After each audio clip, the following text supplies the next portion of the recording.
ایک چھوٹی سی پہاڑی میں چوہوں کے کئی بیل تھے۔ اس پر پودے بھی لگے ہوئے تھے۔ پودوں کے درمیان میں چوہوں کے بیل دکھائی نہیں دیتے تھے۔ ان بیلوں میں ایک بیل ایک چوہیا کا بھی تھا۔ وہ اکیلی رہتی تھی۔ وہ کافی عقل مند تھی۔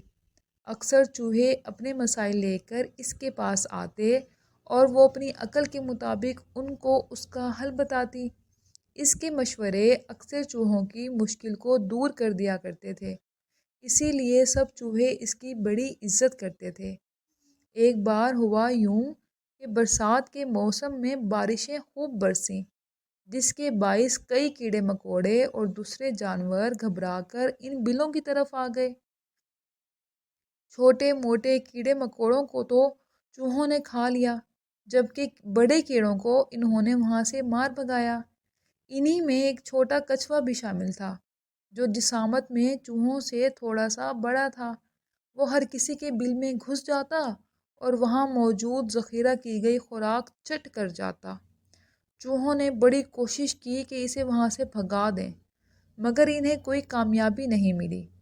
کچھوا بڑا ہوشیار اور چالاک تھا۔ وہ چوہوں کی ہر چال کو ناکام بنا دیتا تھا۔ تنگ آ کر سب چوہے عقل مند چوہیا کے پاس گئے اور اس سے مدد طلب کی۔ چوہیا نے سب چوہوں کو تسلی دی کہ وہ کچھوے سے نجات کے بارے میں کچھ سوچتی ہے۔ چوہے اس کی تسلی پر واپس لوٹ گئے۔ کچھ دور پودوں کی آڑ میں کچھوا ان کی سب باتیں سن رہا تھا۔ کچھوے نے پہلے چوہیا کو سبق سکھانے کا ارادہ کیا۔ وہ چپکے سے اس کے بل میں داخل ہو گیا۔ چوہیا کچھوے کے بارے میں سوچ رہی تھی کہ اس سے کیسے جان چھڑائی جائے۔ کچھ دیر سوچنے کے بعد اس کے چہرے پر گہرا اطمینان پھیل گیا، جیسے وہ کوئی فیصلہ کر چکی ہو۔ کچھوا چوہیا کے بل میں داخل ہو گیا۔ چوہیا نے کوئی سوال نہیں کیا، بلکہ دو موٹے موٹے سرخ بیر ایک پلیٹ میں رکھ کر اس کے پاس چلی آئی۔ کچھوا حیرت سے اس کی طرف دیکھنے لگا۔ چوہیا نے کہا کہ اس وقت گھر میں اور کوئی چیز نہیں، ورنہ خاطر تواضع زیادہ کرتی۔ کچھوے نے دونوں سرخ بیر اٹھائے اور ایک ایک کر کے منہ میں ڈال لیے۔ بیروں کا گودا بڑا رسیلا اور میٹھا تھا۔ کچھوے نے سوچا کہ وہ اب یہیں رہے گا، کم از کم میٹھے بیر تو کھانے کو ملیں گے۔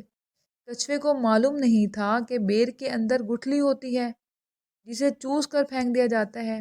اس نے لالچ میں آ کر گٹھلی نگلنے کی کوشش کی تو وہ اس کے حلق میں جا پھنسی۔ بس پھر کیا تھا؟ کچھوا تکلیف سے بلبلا اٹھا۔ اسے نہ تو بولا جا رہا تھا اور نہ ہی صحیح طرح سے سانس لی جا رہی تھی۔ کچھ ہی دیر بعد اسے سانس لینا دشوار ہو گیا۔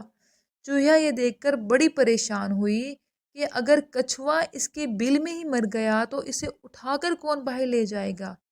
اچانک اس کے ذہن میں ایک ترکیب آئی۔ اس نے کچھوے سے کہا کہ اگر وہ فوراً ڈاکٹر کے پاس چلا جائے تو وہ اس کی کچھ مدد کر سکتا ہے۔ کچھوا تکلیف سے نہایت پریشان تھا۔ اس نے اشارے سے ڈاکٹر کا پتہ پوچھا تو چوہیا نے اسے راستہ سمجھایا۔